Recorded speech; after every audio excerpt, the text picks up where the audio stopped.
These Welsh rugby players can become the first team to win the Six Nations Championship 3 consecutive times. But while the national team is reviving past glories for a nation that lives and breathes the sport, the clubs that underpin towns and communities are in decline. Pontypool is a town in Wales whose population of just under 40,000 have suffered with the decline of strong industries, mining and steel. But the worry in recent years has been the decline of the focal point of the community, the rugby club. Pontypool's rugby heroes became known beyond Wales, taking on the best in the world on the local ground, including the All Blacks, South Africa and Australia. But a strong club system was controversially replaced by a regional rugby system that many people in the valleys, towns and villages didn't want. Pontypool was hit so hard, only the money of fan Peter Jeffries kept them alive 2 years ago. His son Ben now runs the club.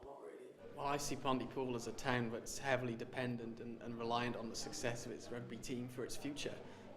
Much like everywhere else, it's facing difficult times at the moment. I think the role of the rugby club to the town of Pontypool is it just gives the town a good community spirit. A few decades ago, products of Pontypool like Graham Price were playing in front of healthy crowds and making a huge impact for club, country and the British Lions. They are still heroes across this town. It's where I live. That's where I choose to live. That's the major point. I mean, it's where my family lives. I've got absolutely no reason to go anywhere else. It becomes in your blood. I mean, my whole family was involved with Pontypool Rugby Club, and when they created the regions, they basically threw that 100 years of history out the window.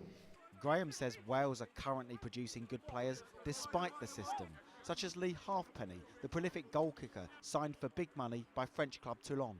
Although it's great at the moment at the top level and Wales are going well, if the grassroots level isn't going well and producing players, you know, that's going to run out soon.